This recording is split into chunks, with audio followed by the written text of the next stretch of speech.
느헤미야 1장 4절부터 11절까지입니다. 찾으신 줄 알고 교독하겠습니다. 내가 이 말을 듣고 앉아서 울고 수일 동안 슬퍼하며 하늘의 하나님 앞에 금식하며 기도하여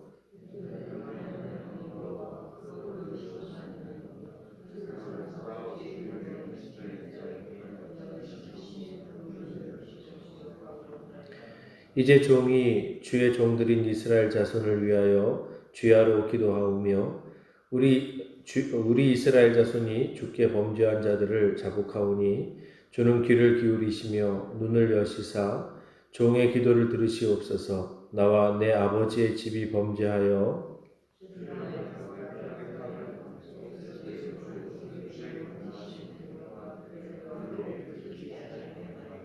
옛적에 주께서 주의 종 모세에게 명령하여 이르시되 만일 너희가 범죄하면 내가 너희를 여러 나라 가운데 흩을 것이요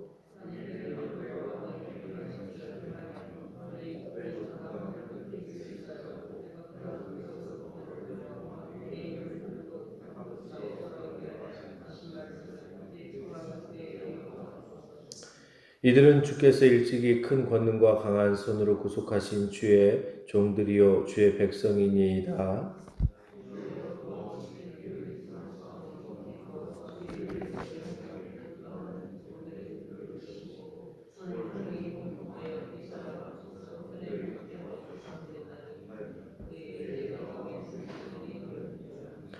아멘.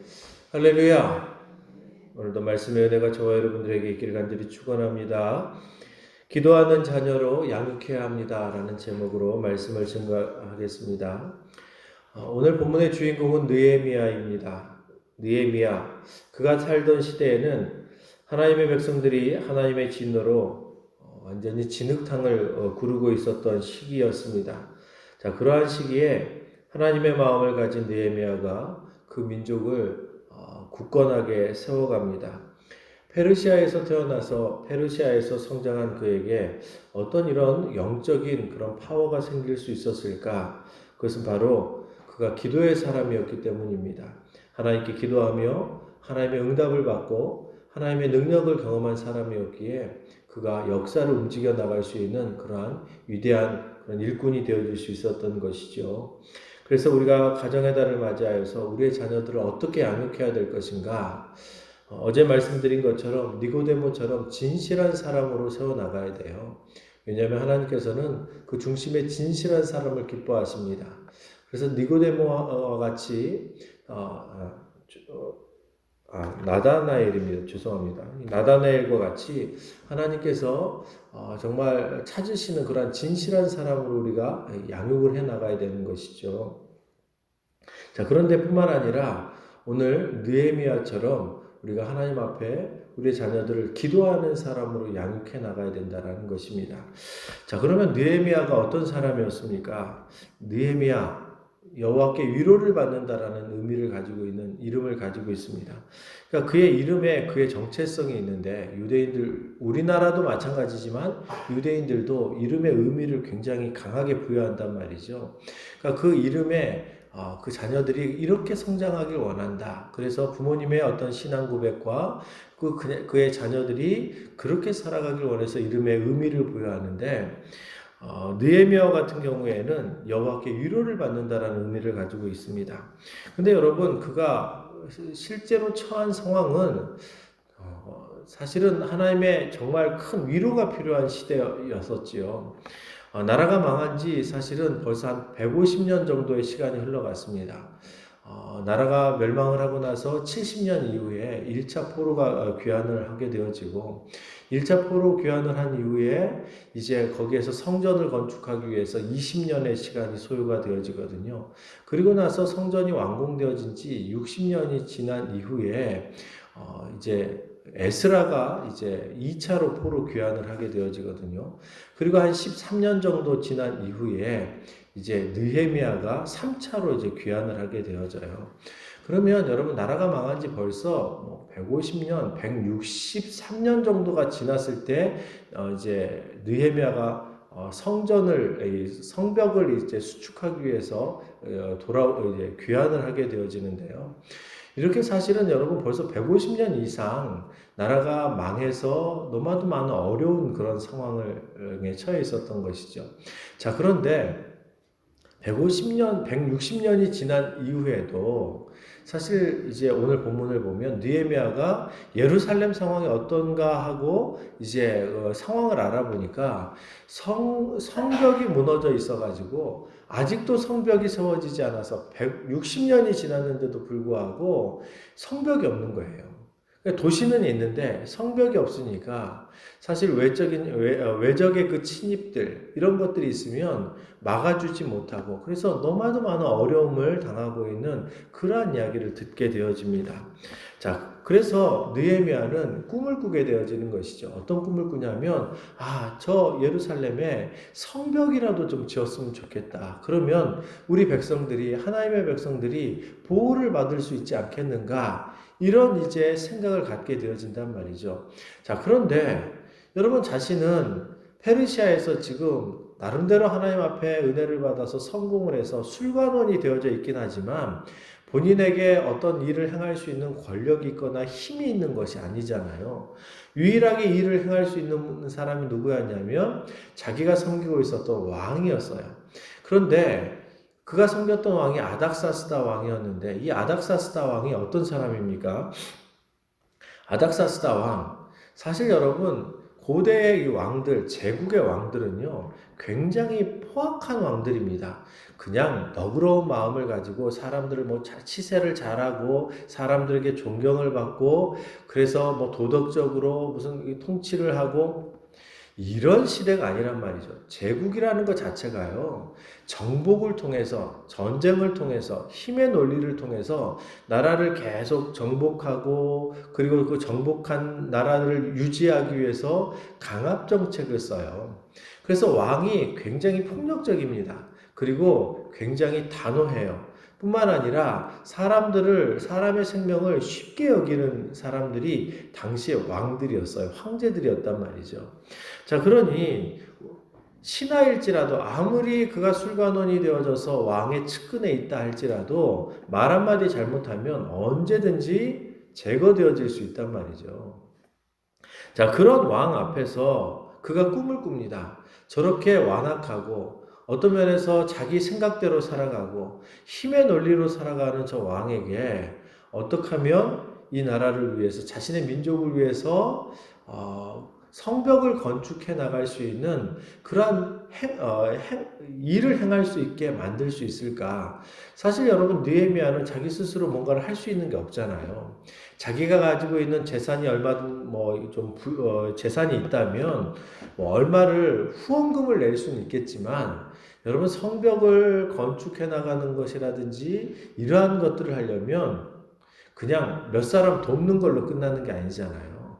뿐만 아니라 그 성읍 자체가 에스라서에 보면 아닥사스다 왕인지 어떤 왕이었는지는 잘 모르겠지만 그 성벽을 한번 중단을 시킨 적이 있었어요. 그래서 조서를 내려서 성전을 짓는 데 있어서 중단이 되어졌었기 때문에 성전 짓는 거 중단을 시켰던 그러한 일이 있어서 그때 조서에 보면 왕이 어떤 이야기를 하게 되어지냐면 결국 그 성이 이전에는 주변에 있는 많은 어떤 그 나라들이 거기에 대하여서 관세와 통행세를 바쳤던 굉장히 강한 그런 도성이었다라는 거예요.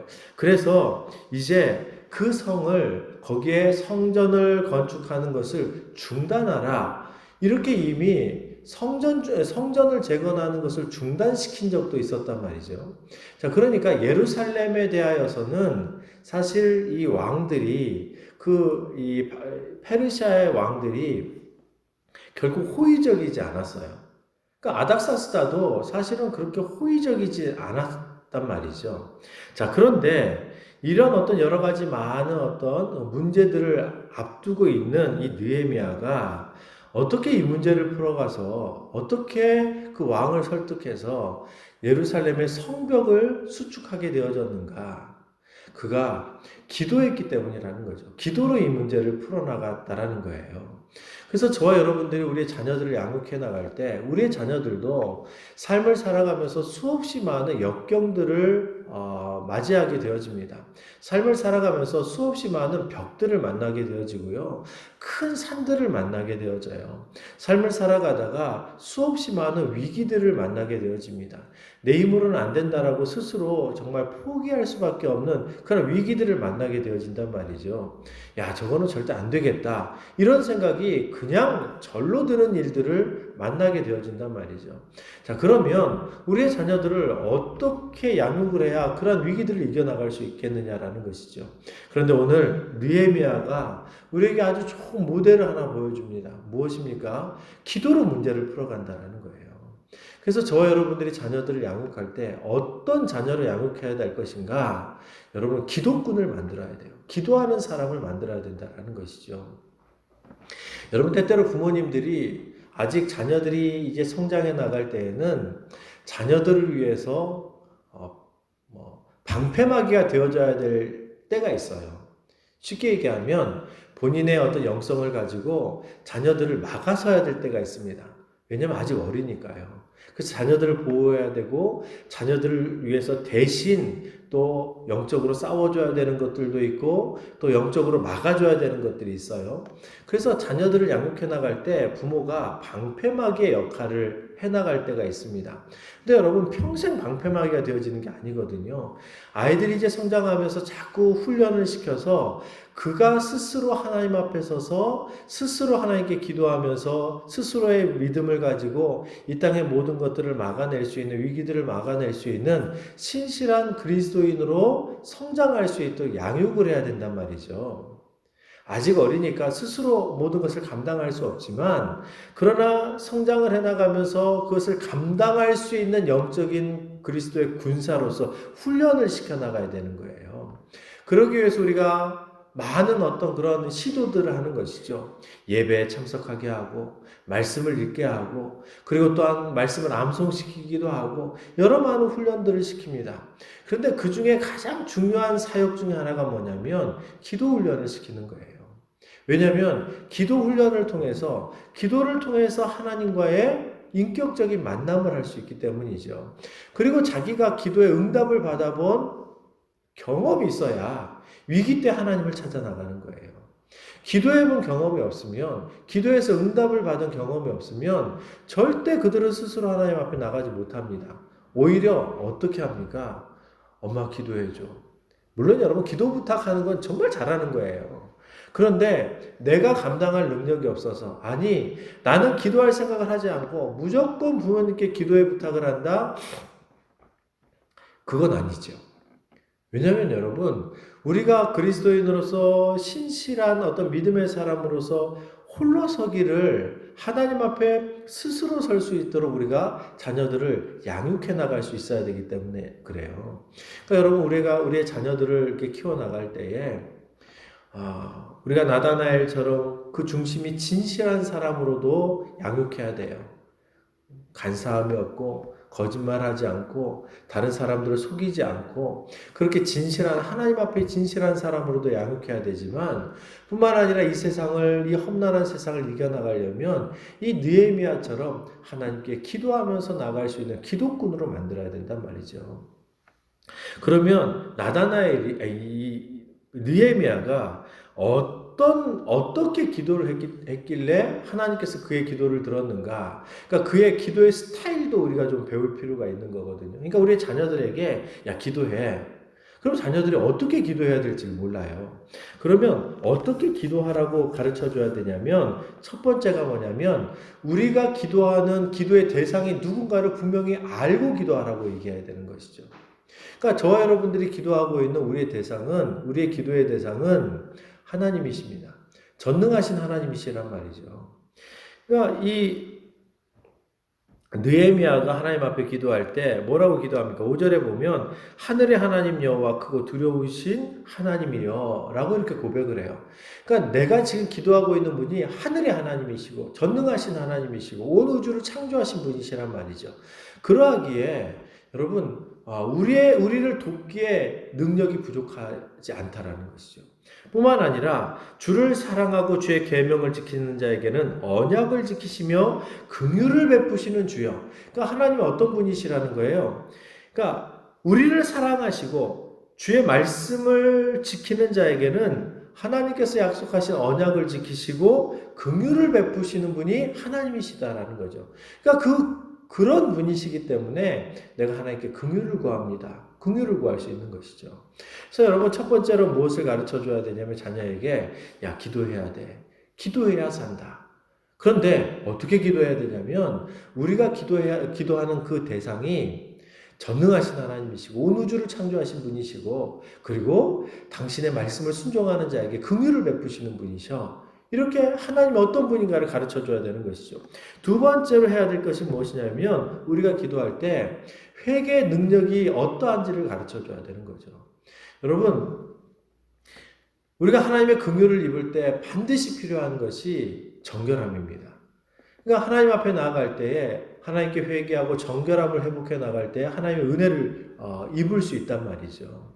그래서 회개의 능력을 알게끔 가르쳐 줘야 돼. 그래서 기도할 때 반드시 네가 지은 죄와 그리고 네가 중보 기도를 하게 되어지면 중보 기도하는 그 대상이 혹시라도 하나님 앞에 범죄한 것들이 있다면 그것을 끌어안고 기도할 수 있어야 된다라고 가르쳐 줘야 되는 거예요. 오늘 느헤미야는 민족을 위해서 기도하기에 민족의 죄를 끌어안고 기도하거든요. 그래서 두 번째로 가르쳐야 될 게 뭐냐면 회개의 능력을 알게 해야 되고 회개를 가르쳐 줘야 되는 거죠. 네가 반드시 기도할 때 하나님 앞에 죄를 고백해라. 그리고 네가 기도하고 있는 그 대상의 그 죄를 사실은 모르는 경우도 많잖아요. 그래도 하나님 혹시라도 부지 중에 지은 죄가 있다면 주님께서 용서하여 주시고 그가 속히 깨달아서 회개할 수 있도록 해달라고 그리고 그 모든 죄를 끌어안고 회개할 수 있어야 되는 것이죠. 세 번째로 기도의 내용을 가르쳐줘야 될 게 뭐냐면 약속의 근거에서 기도할 수 있도록 가르쳐줘야 되는 거예요. 여러분 느헤미야가 약속의 근거에서 기도를 합니다. 왜냐하면 이전에 하나님께서 이스라엘 백성들에게 하셨던 말씀이 있었기 때문에 그래요. 약속이 있었기 때문이죠.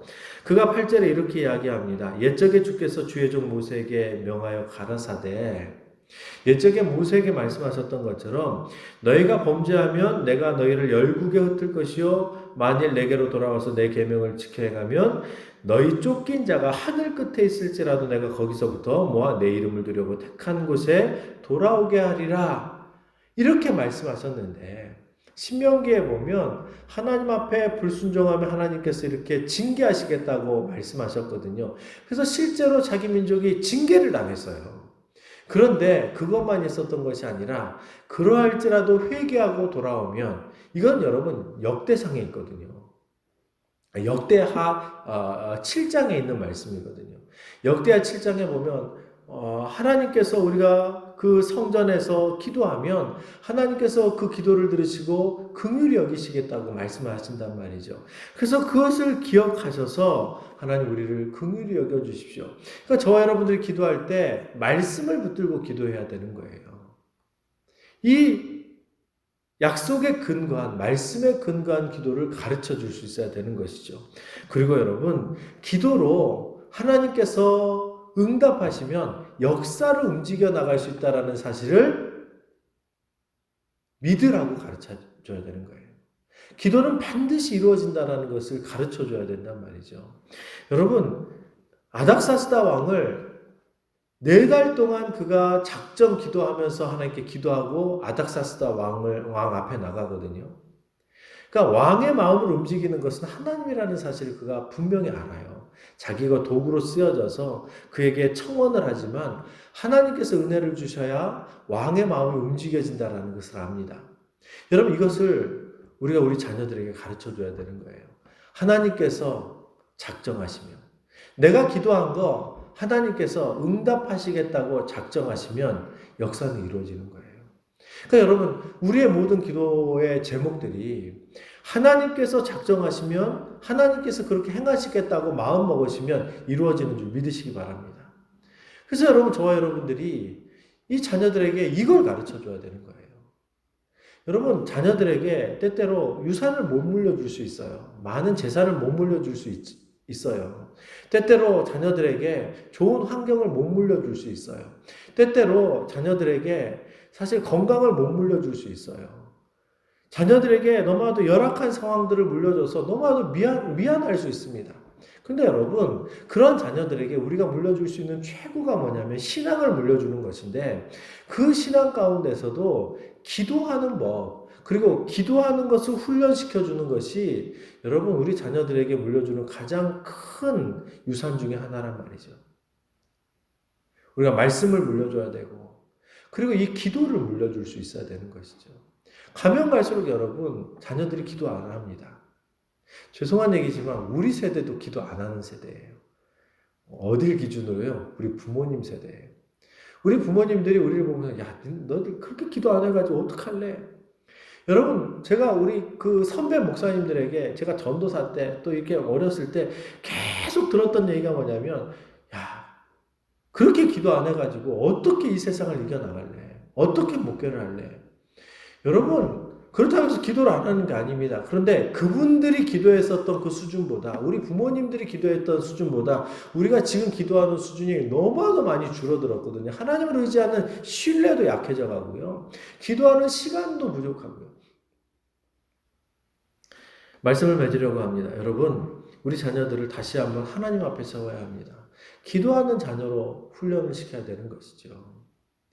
여러분, 자녀들이 하루에 얼마나 기도하고 있는지 기도 체크해 보셨습니까?